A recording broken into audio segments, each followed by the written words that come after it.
ফলতার candidate আপনার দলে জাহাঙ্গীর খান তিনি পালিয়ে গেলেন নির্বাচনের আগে, কিন্তু তার বিরুদ্ধে কোনো অ্যাকশন হলো না কেন? যারা প্রশ্ন তুলেছেন এবং যাদের উত্তর দেওয়ার কথা তারা বলবে, আমি তো এসবের মধ্যে কখনোই ছিলাম না। আমাকে সব টার্গেট করা হয়েছে একবার, আমি নিজেই সবসময় একটু আড়ালে থাকার চেষ্টা করি। আমি 59 বছর বলছি বারবার রাজনীতিতে আছি। আমাকে এই 59 বছরের কটা মানুষ ছেড়ে আমি সামনে, আমার একটা অসুবিধাও ছিল, আমি তো নির্বাচনে জিতেছি।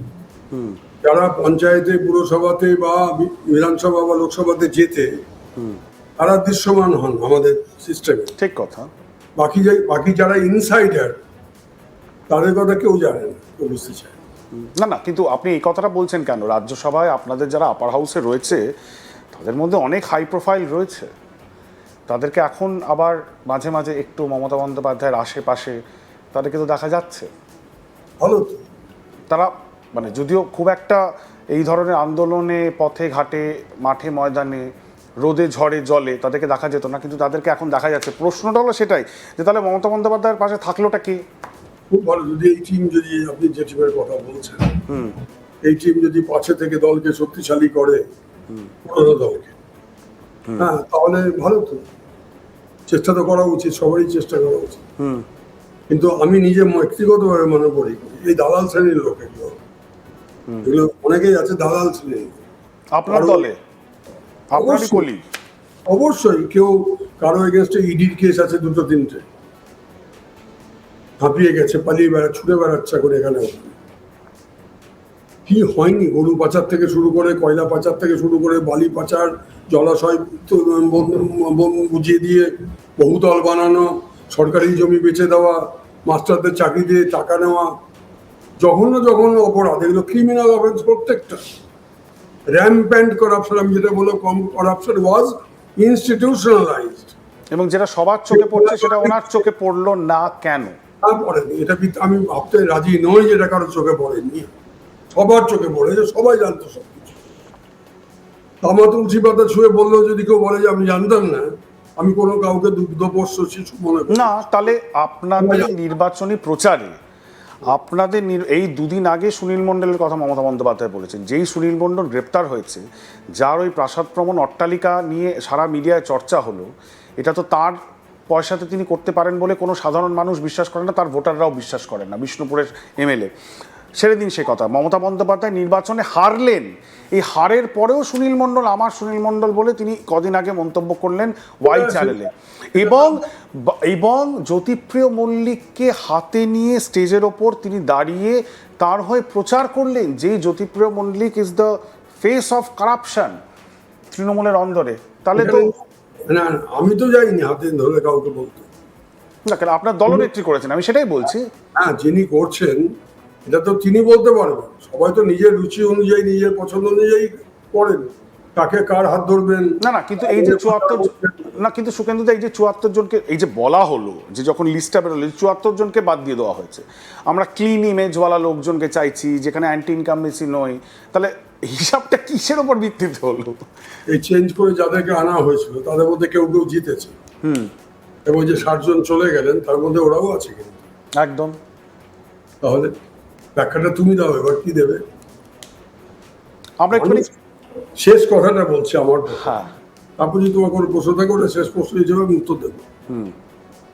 মানুষকে যারা দিনের পর দিন গ্রাহ্য করে গণতন্ত্রে, মানুষ যেদিন সুযোগ পাবে এমন ভাবে সেই শাসককে অগ্রাহ্য করবে যে তারপর কোনো জায়গা পাবে না দাঁড়াবার, ভেবে কোনো কুল কিরানা পাবে না যে কেন এমন হলো, ये क्या हुआ, कब हुआ, क्यों हुआ, कैसे हुआ, কোনো উত্তর খুঁজে পাবে। সেটা তো ঠিক কথা, সেটা তো এখন মানে প্রতি মুহূর্ত সেটা আমার মনে হয় তৃণমূলের মানুষ সবার উপরে, মানুষ সত্য তাহার উপরে নয়। 600 বছর আগে আমার বাংলার কবি বলে গেছে। একদম। সুকেন্দুদা, এই যে নতুন সরকার গঠন হয়েছে, ঐতিহাসিক একটা মানুষের ম্যান্ডেট, জনরায়, এবং তারপর এটাও ঐতিহাসিক যে বিজেপি প্রথমবার এ রাজ্যে তারা ক্ষমতায় আসতে পেরেছে, এবং তাদের জন্য এটা আইডিওলজিক্যালি খুব গুরুত্বপূর্ণ ছিল, কারণ শ্যামাপ্রসাদ মুখার্জি নিজের কর্মভূমি, মাতৃভূমি, যাই বলুন না কেন, জন্মভূমি, সেই জায়গায় দাঁড়িয়ে আজকে যখন শুভেন্দু অধিকারী আপনার প্রাক্তন সহকর্মী তিনি মুখ্যমন্ত্রী হলেন এবং তার যেই 1 মাসের যে টেনিয়র মুখ্যমন্ত্রীর চেয়ারে বসার পর তিনি যেভাবে এক একটা কাজ করলেন, আপনি কিভাবে দেখছেন? অ্যাসেসমেন্টটা কি আপনার নিজস্ব? আমার তো মনে হচ্ছে যে যতটা আমি আশা করেছিলাম তার চেয়েও ভালোভাবে উনি কাজ শুরু করেছেন। আমি ওকে জানি ও ভীষণ পরিশ্রমী এবং ওকে কেউ উত্তপ্ত না করলে ওর মুখ থেকে কখনো কোনো প্রতিবাদ বেরোবে না, ঠান্ডা আদারওয়াইজ ঠান্ডা কথা। এবং প্রত্যেকটা জিনিসকে খুব বিশ্লেষণ করার ওদের বাবারও ছিল, আছে, এবং ওর মধ্যেও আছে সেই গুণটা। ও এরিয়াগুলোকে ডিফাইন করছে প্রথমে, কোন কোন এরিয়াতে আগে আমাকে প্রায়োরিটি দিতে হবে।